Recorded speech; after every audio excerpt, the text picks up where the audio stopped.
Court को न्याय का मंदिर कहा जाता है। कोर्ट की दहलीज पर लोग इसलिए आते हैं कि उन्हें उम्मीद होती है कि चाहे कहीं न्याय मिले ना मिले, लेकिन यहाँ जरूर मिलेगा। लेकिन जब यही दहलीज एक ऐसा फैसला सुना दे जिससे पूरे देश का खून खौल उठे, तो क्या होगा। इलाहाबाद हाई कोर्ट का वो फैसला याद कीजिए जिसमें 11 साल की मासूम बच्ची के स्तन दबाने, उसके पैजामे का नाड़ा तोड़ने और उसे पुलिया के नीचे घसीटने को सिर्फ तैयारी बताया गया, रेप का प्रयास नहीं। ये फैसला नहीं बल्कि महिलाओं की गरिमा पर थप्पड़ था।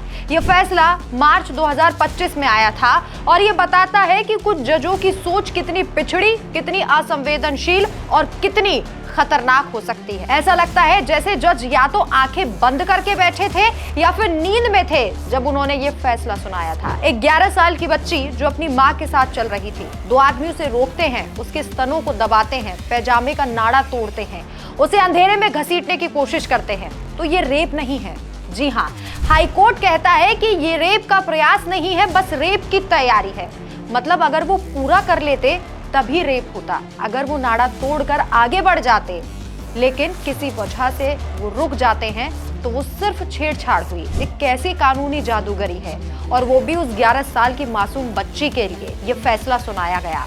उन जजों को शर्म आनी चाहिए। एक लड़की के तौर पर मैं ये पूछना चाहती हूँ कि हमारी सुरक्षा कब तक अदालतों की ऐसी टिप्पणियों के भरोसे रहेगी?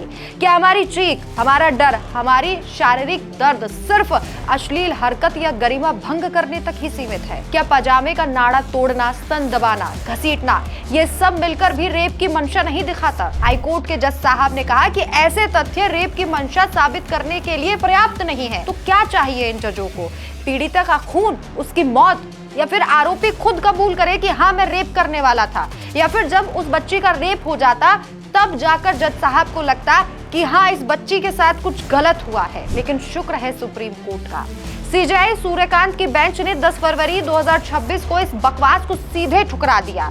कहा हम हाईकोर्ट के निष्कर्ष से सहमत नहीं है, यह आरोप स्पष्ट रूप से रेप का प्रयास है, महज तैयारी नहीं। उन्होंने पोक्सो और आईपीसी की मूल धाराओं को बहाल कर दिया और सबसे महत्वपूर्ण, जजों में संवेदनशीलता लाने के लिए राष्ट्रीय न्यायिक अकादमी को विशेषज्ञ समिति बनाने के निर्देश दिए। कहा कि न्याय सिर्फ कानून से नहीं, दया, सहानुभूति और मानवता से भी होना चाहिए। अगर जज पीड़िता की वास्तविकता को नहीं समझेंगे तो पूरा न्याय आखिर कैसे होगा? जब जज ही नहीं इस व्यथा को समझेंगे कि 11 साल की बच्ची पर क्या बीती होगी और ऐसे फैसला सुना देंगे, तो आप सोचिए कानून से कैसे लोगों का भरोसा ना उठेगा। सुप्रीम कोर्ट ने जो किया वो एक मिसाल है। उन्होंने न सिर्फ हाई कोर्ट के फैसले को पलटा बल्कि पूरी न्यायिक सिस्टम को आईना दिखाया। ये फैसला कहता है कि महिलाओं और बच्चों की सुरक्षा मजाक नहीं है। यौन अपराधों में तकनीकी बहाने नहीं चलेंगे। पीड़िता की पीड़ा को महसूस करना जज का फर्ज है, और इसी फर्ज को इलाहाबाद हाई कोर्ट के जज भूल गए थे, जिसे सुप्रीम कोर्ट ने याद दिलाया है और ये कहा है कि ये रेप का प्रयास है।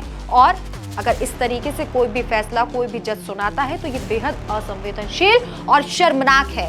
और इसीलिए कहा जाता है कि कानून अंधा है और शायद न्याय के मंदिर में बैठने वाले जज भी आज अंधे हो चुके हैं। आपकी क्या राय है? कमेंट करके अपनी राय जरूर बताएं। नमस्कार।